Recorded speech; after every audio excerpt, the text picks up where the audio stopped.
You're listening to the What You Doin, Wilmington podcast, your favorite podcast, highlighting the positive people, places, and things in the beautiful city of Wilmington, North Carolina. Hosted by Demia Avery. I see you, we see you, and it's great to be seen.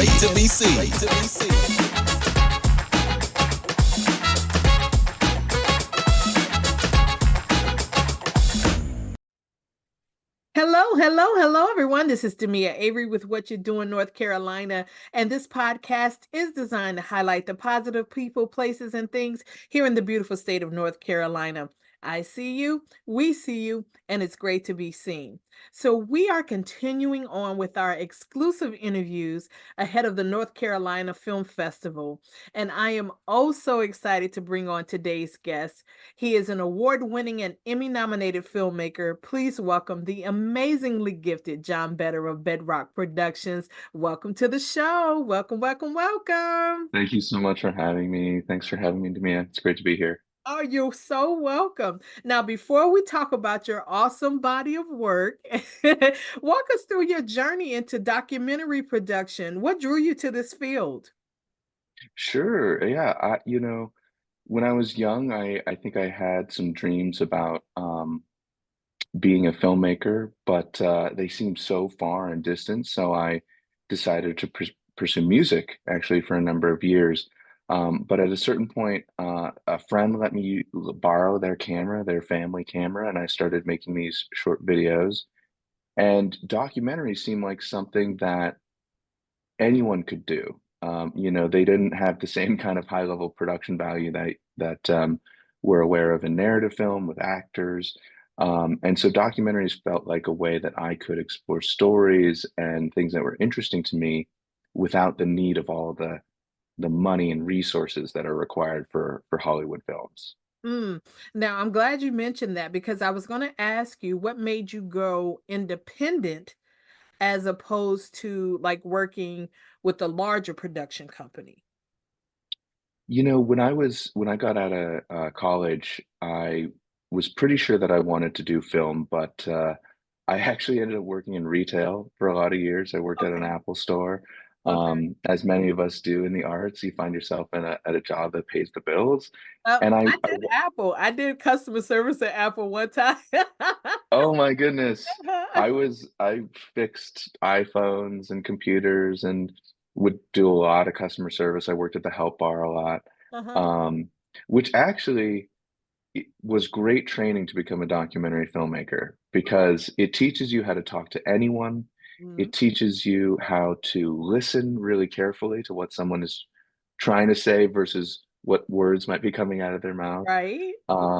And I've looked back many times at my time at Apple and thought, all this like time talking to customers and trying to decipher what they're saying and helping them, genuinely trying to help them, was training to listen to someone and figure out how do I get to the bottom of what they're really wanting to tell me? Is there more here?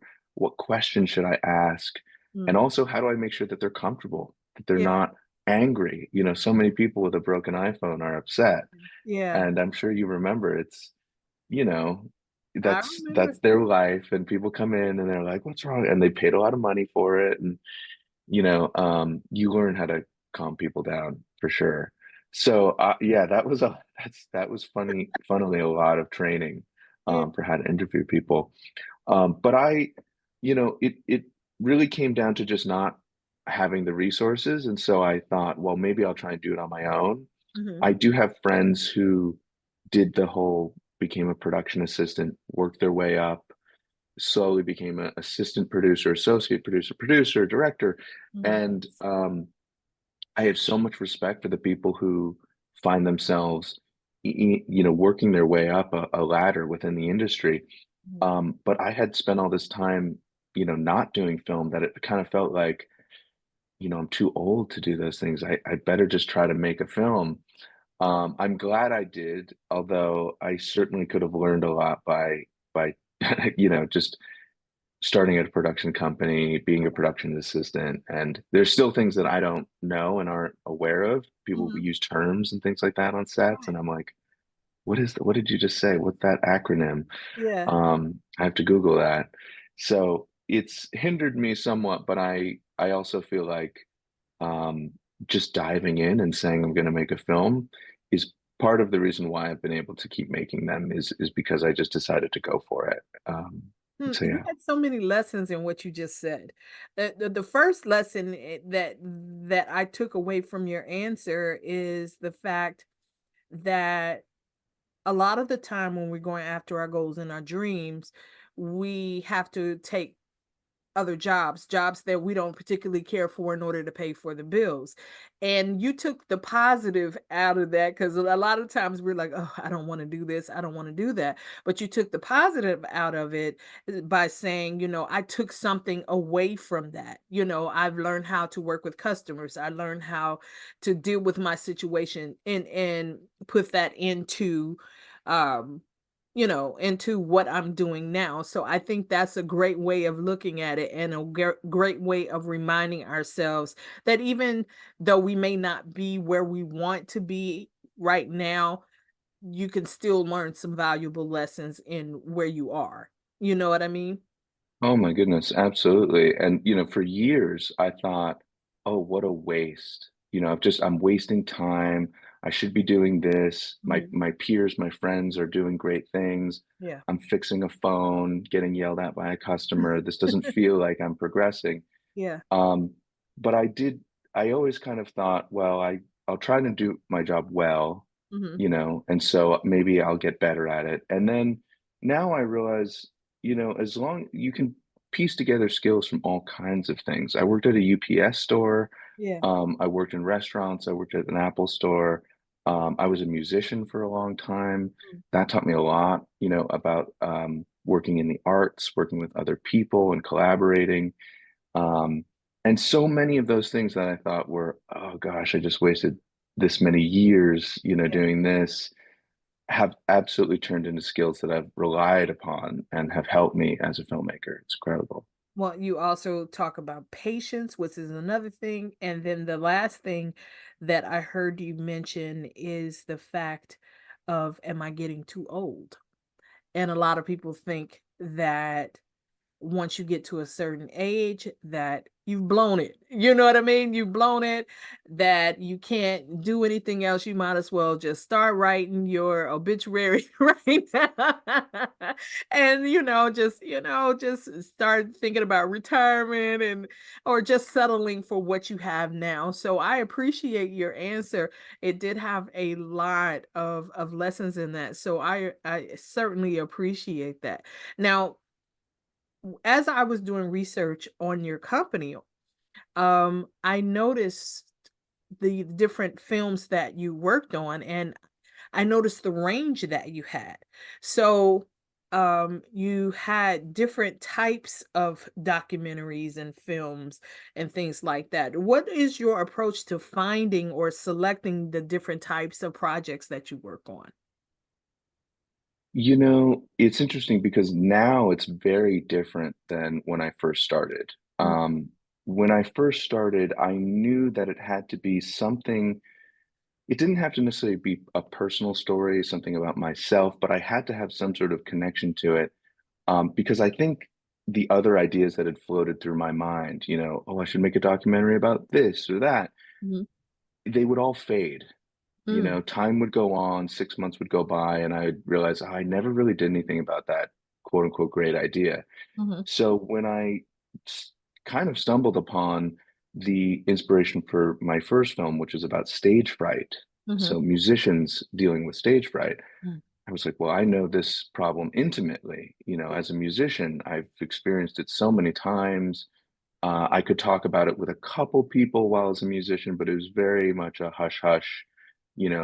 We don't talk about that. You just get out there and you perform. right. Um, and so I knew that that would carry me, that curiosity Mhm, was enough fuel to get me through whatever it was going to take to make the movie, which was twice as much as what I thought it was going to be. It was so much harder than I thought it was going to be.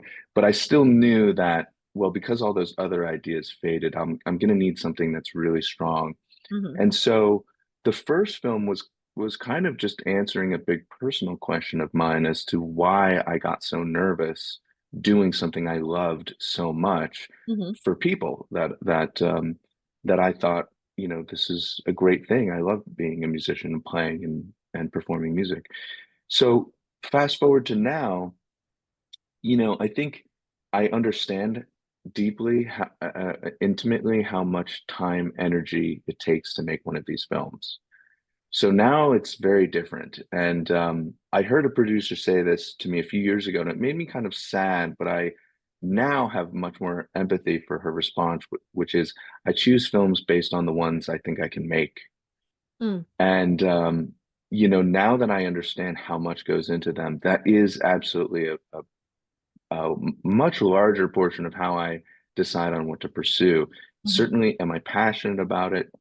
Can I dedicate the time and curiosity that is needed for this? Hmm. But it's also, can I raise enough money to Mm. make this film? Yeah. That's a very real component of these films is raising the money for them. And yeah, that's certainly become a reality of how I decide films from when I first started. First, it was just what am I curious about, and now it's what am I curious about, and can I raise enough What's money the to actually budget? do that? Yeah, what's the budget for that? Which actually goes into my next question. So if you could pick um a project, if you could pick a project that you've done so far, what would you say would have been the most difficult project that you had to work on from a producer or a director standpoint? And how would you say that you overcame any obstacles or setbacks that you had? It's possible that it's because it's the most recent film, but I do believe that the film that we're playing at the North Carolina Black Film Festival, titled "How to Sue the Klan," Mhm. is the most difficult film I've had to produce and work on. Um, there's some obvious challenges emotionally, finding and retelling a story that's 40 years old. Mhm. Um, but it just, it's interesting. I think that because I had worked on projects before, that all of the knowledge that I had previously would come to help me and aid me, which it did, but I just don't think to the degree that I would need, which was, to raise a significant amount of money for this film in particular. I didn't want to make it like I made my first film, which was just go out, try to get whatever I could, hope for the best, plan for the worst, just see what comes out in the end. Yeah. This film felt like I have a deep responsibility to other people, Mm. to an entire community, to a city, to families, to people who I will probably know for the rest of my life.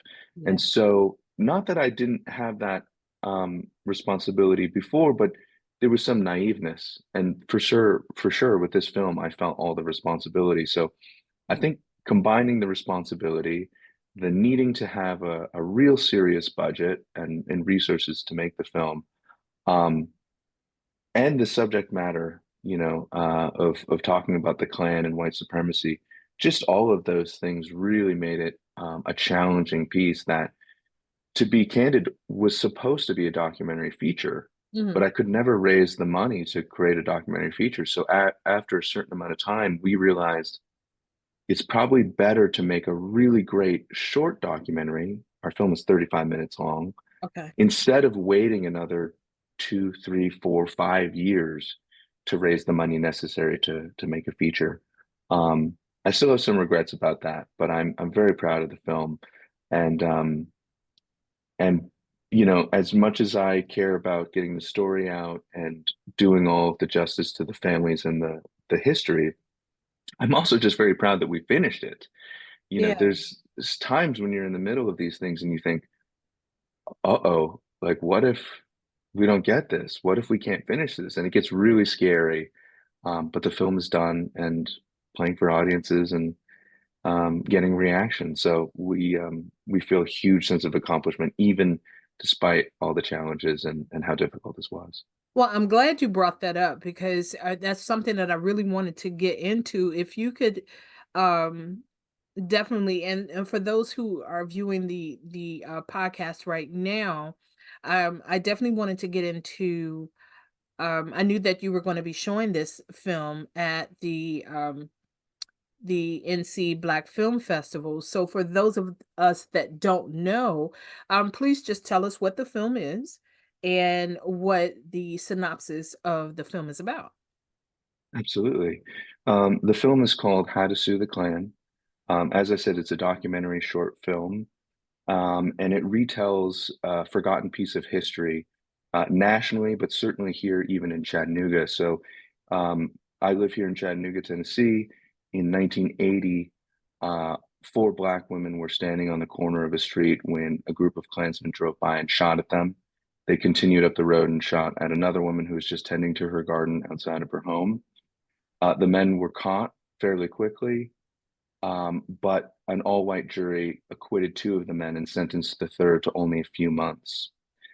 This would lead to a pivotal civil trial that happened in 1982, which was led by the Center for Constitutional Rights, where they showed how to take down these white supremacist groups, which is by going after them for damages. Throughout the 80s and 90s, legal organizations took these white supremacist groups to civil court and won significant sums of money from them, limiting their ability to organize, taking their assets, and at the time stopping what was then a rising movement of Klan groups.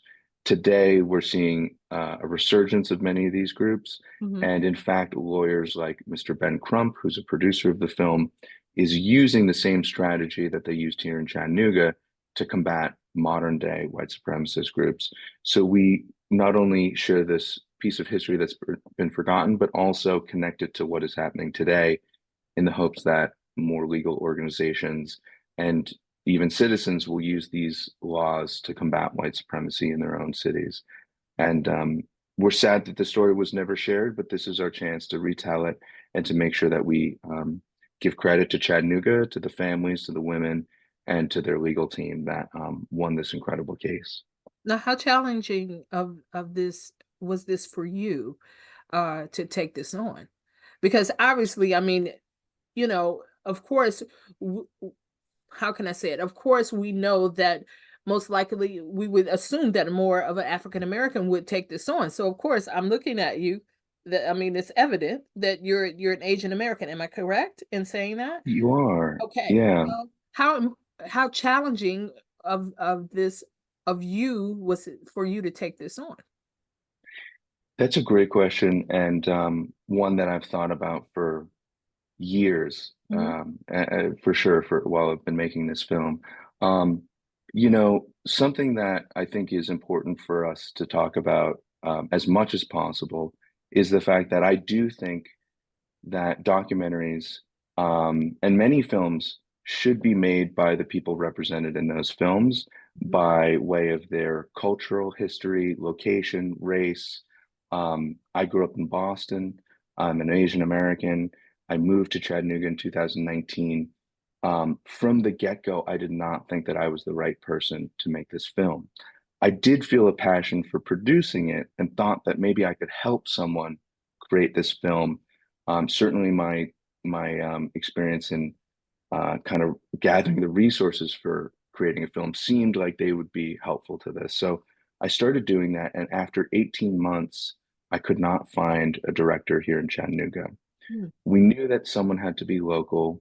We knew that they had to have some experience in filmmaking, even if it was, they hadn't made a documentary. Hmm. But when you're asking someone for years of their time, I hadn't raised any money at that point. I had only raised enough for us to kind of have conversations around the film. It was a hard sell, and many of the directors I spoke to were either busy or couldn't make that kind of financial sacrifice for the years that it was going to take, which is understandable. Um, After about 18 months, we realized that it might be necessary for someone else to direct the film. Another really pivotal thing happened, which is one of the lawyers who worked on the film, Mr. George Harrison, passed away. And it really set about this race against time, Hmm. in which we realized that if we look for the perfect scenario to make this film, we might lose the ability to tell this story. Um, so we set about creating a local crew, um, created from people of color who live and work in the city, some background in documentary, some background in film, but no one had really worked on a project like this. And so the intention was, well, maybe we can create documentary filmmakers in the process of working on a documentary film here in Chattanooga. Uh, there's personal reasons as well for me wanting to make this film. It wasn't uh, wasn't lost on me in the midst of this film that Asian Americans were becoming victimized by white supremacists. It was an hour and a half south of me where a white supremacist went on a shooting spree at Korean spas north of Atlanta. And watching this happen, having many personal experiences, unfortunately, with racism, both um, violent and verbal harassment, it felt like something that I was okay with taking part in and being the director of, if I could do justice to the families. And so I talked to them and said, I haven't been able to find anyone. Hmm. I really want to tell this story. Do you mind? Would it be all right if I tried to do it? And talking to the lawyers and the families, they said, yes, we want you to do it. We believe that you do justice um, and tell our truth. Yeah. Having that responsibility, certainly made the film a reality for me, and I think for all of us. So I'm grateful that they allowed me to do that. But it's something I think about constantly: is am I the right person? Was I the right person? How do I make sure that next time the right person is available or I'm helping those people? I don't think you know what, with all those things that has happened, just my opinion, all the things that happened, couldn't find anyone, and things didn't happen right. That obviously you were the one to tell the story, so we appreciated that. You know what I mean? As long as the story is told, as long as the story is told, and hey, it is what it is. So appreciate it. That's all we're gonna say. I appreciate you saying that. And, I'm someone who watches stories of Asian Americans and Asian people told by people who it's not reflective of the people in them. And it often upsets me. Yeah, And I will try to understand, why did that happen? yeah. Why wasn't there an Asian person to direct this? Mhm. And if I can find good reasons, then I think, okay, maybe next time. I think for this film, it might be the same, where I think I'm certainly glad that I did it, but I would love to see this film and this story actually become other forms, maybe a narrative form where there are actors involved. And I certainly don't think I'd be the right person to direct that, but I do hope that I'm not the last person to tell this story. Awesome. Awesome. Now, I understand that your team, does your wife also work with you? My wife does, yeah. Yeah. She did a lot of the additional editing for the film, and um, something that you'll notice more in documentaries these days are animations or motion graphics. They kind of bring life to some of these old articles and images Mhm. that we found from the 80s. So she did a lot of that, which was incredible. And um, I don't mind looking at an old photograph, but if you can add some things and edit them and make them really come to life again, then I think it's more meaningful to people to see them in that way. So we did a lot of that, and she's responsible for making those look beautiful. Awesome, man. I love talking to couples that work together. Okay, so this is my personal question here. So who's the yin and who's the yang? So this is the thing. Okay, who's the bossy one and who's the one that's chill? I Okay. think we I think we rotate between those roles depending on what stage of the Yeah. project we're on. I think in the start, it's me who's really driving the vision. Okay. And then by the time it's in the editing phase, which is, if half the film is maybe directing, the other half is editing, is kind of how I feel like. she takes charge. Yeah. And it used to be where I could start to say, well, what about, and she's like, I already know what you're going to say. Here's why I've decided not to do that. And I go, okay, yeah, you're right. So I think we fall into the role that is necessary for the stage of the production that we're in, which worked out well for us, or so far has, for sure. Now, what can we expect from your production company in the future? So right now, our main focus is getting this film, How to Sue the Klan, out to live audiences as much as possible. We hope someday to find a streaming partner where it can be available easily and publicly. Um, we also have, a few projects right now in development. We're trying to do projects that are focused on some form of science. It sounds so broad, but we've done a film in the medical space, a historical film, one about kind of mental health, and that one about stage fright. So this latest project we're doing is about human imagination. Okay. So apparently, scientists have discovered that we all have varying degrees of imagination. Hmm. Some of us have very vivid imaginations and can, in our mind's eye, see colors, shapes, details, landscapes, people, all kinds of things. And other people lack that ability completely and have no ability to visualize. And then, of course, many of us fall within that spectrum somewhere. But it's always been difficult to study imagination, but we're beginning to unravel how we imagine and the differences in how we imagine.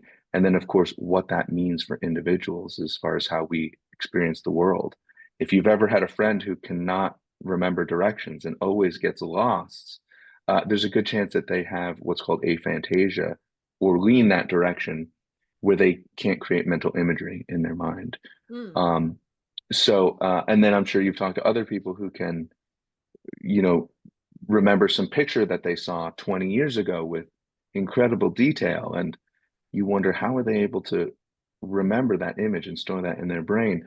And so those people lean more on the hyperphantasia side, where Okay. they can create vivid imagery. So we're documenting this and trying to see if we can turn it into a documentary. That's pretty cool. That's pretty cool. So let me ask you this. So if you had to give some advice for any aspiring independent documentary producers or someone that's just starting out in the field or someone that's in the field and just still trying to just keep it moving, what advice would you give them? Um, I've heard this advice given for other big events in your life, and I think it rings true for making a film too, which is that oftentimes it feels like you need all of the ingredients put out on your table in the right amounts, in the right order before you can start cooking. You do not need to do that, and I'm living proof of that, of going, well, I've got a camera, so I'll just start doing this part and then I'll figure out the next stage later. And I don't suggest this for everything, Yeah. but I certainly think there were years that I spent thinking, well, I don't have the right ingredients. I can't make a film. Mm. I don't have this. I can't make a film. I don't have that. I can't make a film. And by the time that I was so frustrated and honestly, I don't mind admitting this, but it felt like I was just so ashamed of not making a film for so many years. So many of my friends would say, weren't you going to make a film? You've been working for Apple for 6 years. Yeah. When's that filmmaking career going to start? That it was actually just deep regret that built up enough to say, I don't need the ingredients. I'm just going to start. I'm going to YouTube everything I don't know, Google every question I can think of as far as how to make a documentary, what camera to buy, how to interview someone, what lights, what microphone to use, how to write a release, what is a release. Yeah. I just started going down the line and would figure it out as I went. And by the time I finished the film, I was so grateful that I didn't wait for more ingredients to come about because I would have never made it. Wow. Um, and the second one, you can gather more of the right ingredients, but don't Yeah. worry about that first one. Um, yeah, I've appreciated how much